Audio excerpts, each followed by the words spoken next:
Bapak Ibu yang saya muliakan, pagi ini ada request dari jamaah kita, karena ada di antara kita yang hendak melakukan perjalanan jauh, maka pesannya agar diberikan pembahasan tentang ibadah dalam keadaan safar, ya.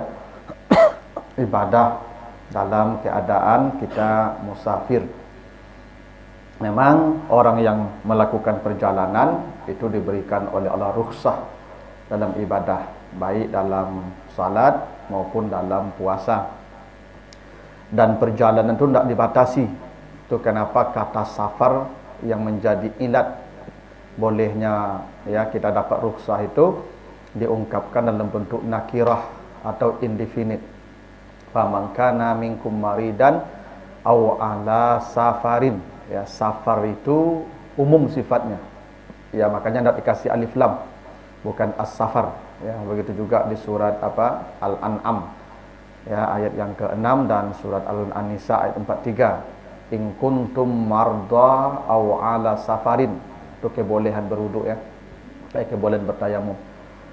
Jadi perjalanan apa saja boleh kita mengambil keringanan, baik dalam salat maupun dalam puasa, selama perjalanannya tidak maksiat, ya, kecuali jalannya untuk menemui selingkuhan, itu tidak boleh, ya, atau berjalannya untuk berjudi, ya, ke Makau misalnya, itu tidak boleh, itu tidak ada keringanan dalam ibadah itu. Tapi selama tidak maksiat, hingga pergi jalan-jalan, traveling, ya, healing, pokoknya kama kapailah di muka bumi kan, itu maka ada keringanan. Nah, keringanan itu dalam puasa, dalam salat memang ada sedikit perbedaan. Kalau salat lebih baik kita ambil keringanan, walaupun kita bisa berhenti di jalan.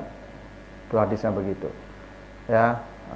Khairu ummati, ya, kata Nabi, sebaik-baik umatku iza safaru, apabila mereka bersafar, qasaru, mereka mengkasar salat. Kira-kira begitu. Tapi kalau puasa enggak, lebih baik tetap puasa, ya. Kalau kamu sakit, musafir, boleh berbuka, kata Allah, ganti di hari yang lain. Wa antasumu khairul lakum.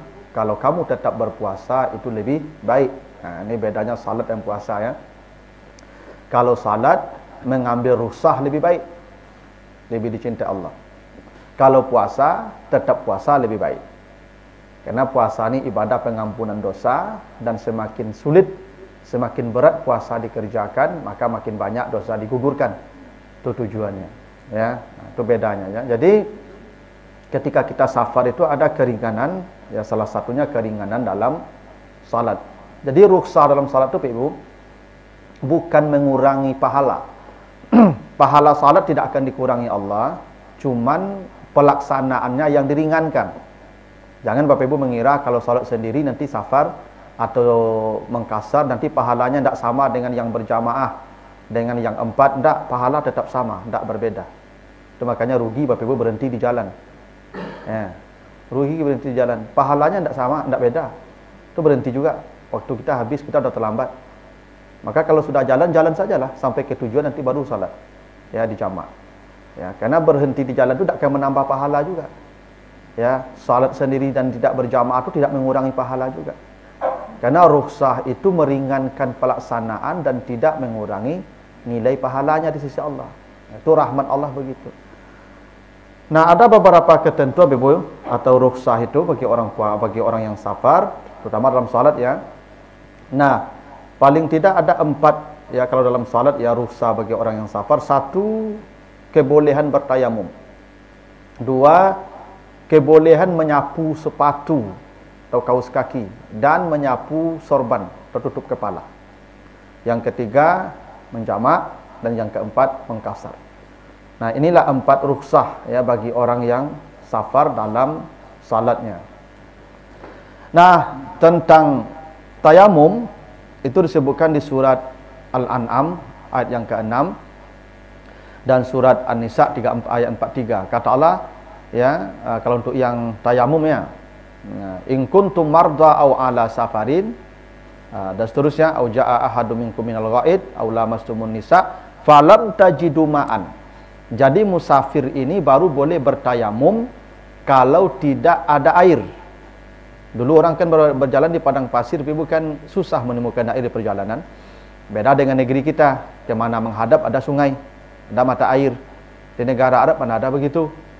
Maka kalau kamu berjalan, kata Allah, dan tidak menemukan air, syaratnya tidak menemukan air.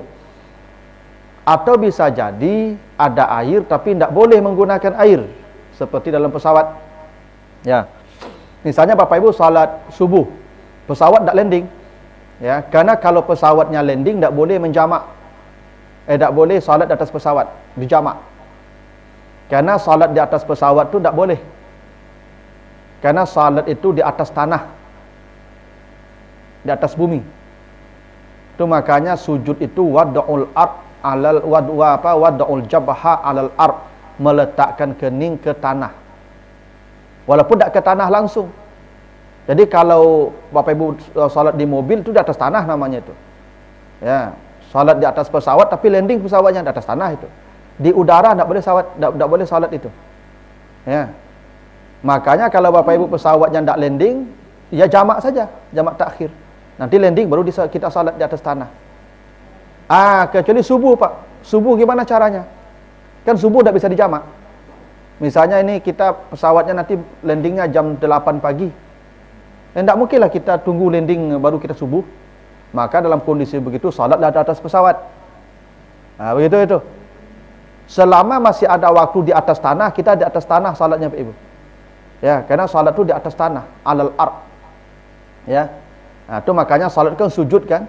Kata Allah, al-ardu kulluha masajid. Ya, bumi ini semuanya tempat sujud. Nah, sujud di atas bumi. Maka salat juga di atas tanah. Kecuali kasus yang tadi itu. Ya, pesawat tidak turun. Memang tidak turun. Kalau ditunggu turun habis waktu salat. Ya, dan tidak bisa dijamak. Atau kita sudah menjamak, misalnya kita sudah jamak ya zuhur dan asar. Ternyata sudah hampir maghrib, tidak juga berhenti dan tidak akan landing pesawatnya. Maka sudahlah salat atas pesawat. Jamak ya zuhur dan asar. Tapi kalau landing di atas tanah baru kita salat. Walaupun masih di atas pesawat itu, tapi tunggu di atas tanah dulu. Itu ketentuannya begitu tuh, ya. Nah, ini kalau musafir tidak menemukan air, kata Allah, maka bertayamumlah. Fatayammamu sa'idan thayyiba. Bertayamumlah dengan tanah tebing. Sa'id itu tanah tinggi. Nah, dulu orang kalau jalan kan Bapak Ibu kan ketemu tebing tuh, orang Arab biasa gitu tuh. Ke tebing itu tempelkan tanah kita, tangan kita. Kalau kita sekarang ya mungkin ke tembok atau ke kursi kalau di kendaraan. Jadi bukan ke kursinya, bukan ke temboknya, ke debu yang ada di tembok itu. Itu. Karena setiap benda di muka bumi pasti ada debunya. Jadi kalau kita menempelkan tangan kita bukan ke temboknya itu kita bertayamum, ke debu yang menempel di tembok itu. Nah, maka yang paling baik itu sa'idan, tanah tebing. Ya, makanya nanti ada ketentuan tayamum. Bapak Ibu kalau tayamum nanti dalam safar itu yang afdal 2 kali tepuk, ya. Walaupun boleh sekali tepuk, dua-duanya hadis sahih. Tapi yang afdalnya 2 kali tepuk. Nah, setelah Bapak Ibu menepuk, ya, misalnya kalau ditempel ke tembok begini, kan karena tebing tadi ya, tanah, maka Nabi meniup, yanfuh, ditiup Nabi. Jadi tidak dibeginikan. Ya, setelah ditempelkan ke tembok itu atau ke dinding tebing itu, Nabi tidak mengginikannya, tidak menepuknya, tapi meniupnya. Atau bisa jadi begini, ya, tepuknya itu diadu, bukan telapaknya yang diadu. Nanti kalau dua kali tepuk tayamum itu, yang kanan wajah ya kanan, yang kiri wajah kiri, yang ibu jari ke bawah itu yang paling afdal. Jadi Bapak kalau tayamum nanti sekali tarik selesai. Jadi bukan begini tayamum tuh, bukan, tapi tarikannya kiri kanan dan bawah. Yang kanan ke kanan, yang kiri ke kiri, yang ibu jari ke bawah dagu. Begitu cara tayamum. Ya, jadi bukan begini-begini. Ya, itu. Ini bukan bersuci, ini dalam pengertian bukan seperti berwuduk. Ini hanya pengganti saja. Begini. Kalau tangan dibagi tiga. Kalau tangan dibagi tiga, telapak tangan jari sepertiga, telapak tangan sepertiga, ibu jari sepertiga. Jadi tarikannya yang belakang punggung untuk yang jari. Ditaruh di jari ini, ditariknya ke belakang. Lalu turun ke bawah, yang telapak tangan turun ke bawah, yang bagian dada perutnya ini. Ya, turun ke bawah. Yang ibu jari ke ibu jari. Jadi cara bertayamum pakai tangan itu begini. Jadi bukan begini-begini. Bukan seperti berwuduk. Tarik ke atas, turun ke bawah, dan ke belakang. Ya, jadi ini dibagi tiga, telapak tangan dibagi tiga. Ibu jari untuk punggungnya. Telapak tangan untuk perutnya. Dan ibu jari ini untuk belakang ibu jari. Begitu juga kanan kiri, begitu. Ya, jadi tarikannya ke atas, turun ke bawah. Dan tayamum ini hanya berlaku satu salat. Ibu bapak kalau bertayamum, termasuk kalau sakit, tidak boleh tayamum yang satu untuk dua salat. Jadi kalau bapak ibu sudah salat wajib, tidak boleh lagi salat sunat. Kalau mau tayamum lagi. Karena ibadah itu satu tayamum, satu salat. Beda dengan wuduk. Kalau wuduk ini, wuduk subuh ini bisa untuk zuhur. Bisa nanti untuk maghrib. Bisa untuk subuh lebih besok. Kalau nak lalu, kalau nak kantui, bisa. Ya, bisa agak seminggu. Ya. Ya bisa jadi orang tak mau lalu ataunya lah. Dan nak makan-makan lah kan. Ya kan? Nyoleh sadar je. Bisa seminggu dah uduk-uduk. Tapi kalau tayamum, satu tayamum itu satu salat. Itu ketentuannya begitu ya. Itu kalau tayamum. Tapi kalau ada air, tayamumnya batal. Bapak Ibu misalnya sedang salat dengan tayamum tadi. Tiba-tiba kawan buat air sembe, kuncang-kuncang air dekat awak sembe. Maka batal salatnya. Ulang tayamum, ulang wuduk. Karena kalau ada air, tayamum jadi batal tuh. Kecuali lah Assalamualaikum. Assalamualaikum. Datang air sembe. Tak usah diulang. Karena dah selesai tu. Ya, tu ketentuan tayamum tu begitu. Karena tayamum tu kondisi yang tidak ideal sebenarnya. Tapi itu keringanan. Kalau kamu sakit atau safar, kata Allah, bertayamumlah kalau tidak menemukan air. Kan bisa jadi Bapak Ibu, ya, ada air, cuma tidak bisa menggunakannya. Ya, termasuk sakit tadi itu. Ya, maka bertayamumlah. Nah, soal mengusap sepatu. Ini Bapak Ibu, kalau musafir, dulu orang kan jalannya musim dinginnya. Kan orang Arab tu jalannya rihlatas syita'i was saif itu kan. Orang Arab tu perjalanannya ada musim dingin, syita, ada musim panas, saif. Nah, kalau musim dingin itu malas buka sepatu itu. Buka kaos kaki, dingin. Maka orang yang safar, ya, kalau dia sulit atau mungkin tidak mau buka sepatu, maka dia dibolehkan mengusap sepatunya. Apa kata Nabi? Ya. Hadis dari Safwan bin Asal, ya, hadis riwayat An-Nasa'i dan At-Tirmizi. Karena Nabi sallallahu alaihi wasallam ya'muruna iza kunna safaran alla nanzi'a ya khifafana salasata ayam walayalihinna. Jadi ketika kami safar bersama Nabi, Nabi ya mengatakan jangan kalian buka sepatu kalian selama 3 hari 3 malam kecuali untuk mandi janabat.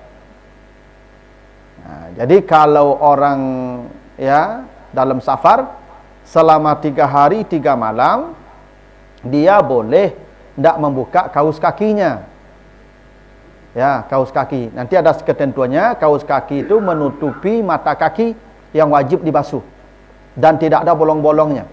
Artinya tidak ada celah orang melihat kaki kita. Jadi kaus kakinya tebal sekali. Ya, dan boleh dari benang, boleh dari kulit. Namanya khuf. Ya. Dan dia tidak boleh membukanya. Selama 3 hari itu tidak dibuka-buka. Ya. Kecuali mandi junub. Kalau mandi junub wajib dibuka. Karena kalau mandi beda dengan wuduk, ketentuannya mandi semua anggota tubuh wajib kena air.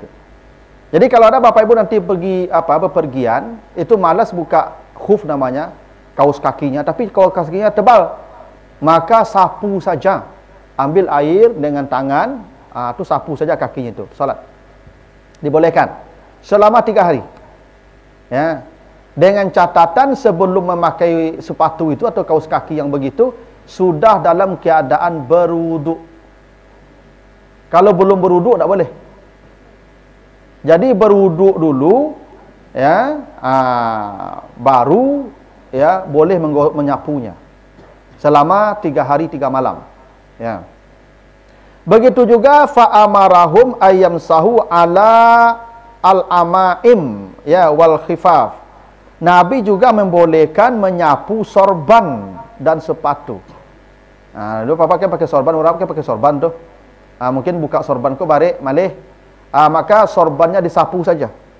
Itulah kenapa ya hukum kepala dan hukum kaki itu sama. Karena itu sebagian ulama membacanya ya famsahu biruusikum ya dan seterusnya wa arjulikum. Ya, wa arjulikum. Bukan arjula. Kalau arjula nanti seperti tangan, kalau arjuli dia seperti kaki. Nah, jadi ini sebagian membolehkan juga ibu-ibu yang pakai jilbab, yang jilbabnya sulit dibuka, sama sapu di atas jilbabnya itu, seperti sorban bagi bapak-bapak. Ya, bagi safar. Itu boleh. Ya, kan ada juga tuh ibu sulit membuka jilbab tuh. Atau bisa jadi nyo pakai suntiang. Nyo beraliknya di Jakarta ibu, dari Siko lah ke Siko tak boleh lah. Nyo musafir kau. Dia ini anak daro dapat suami orang Jakarta. Gitu ya. Dia mukim di Padang. Cuman dia ada pesta di tampik suami. Ke Jakarta pe pesta ada. Nyo pakai suntiang. Maka dia boleh menyapu jilbab itu di atas suntiang tu sapu. Kalau dibuka kan payah juga urusan nanti itu. Tapi tentu berwuduk kan susahnya. Kalau dia berwuduk walaupun boleh menyapu kepala, tentu make up-nya dibuka. Kalau dah dibuka make up tak sah. Karena make up tu waterproof, anti air. Ini pakai pondasi. Tak pakai pondasi ibu ya? Iya. Pondasi itu kan dompol, iya. Ya foundation bahasa Inggris itu. Kalau bahasa kan pondasi itu. Kalau pondasi itu kan dompol tu. Tak dompol ibu ya? Makanya licin bentuk muka ibu langsung kan. Makanya orang ketika di make up tu kan sebenarnya kan make up tu kan yang nyo kan donnya tu, don rendah tapi di-upkan. Dibuat up, dibuat tinggi.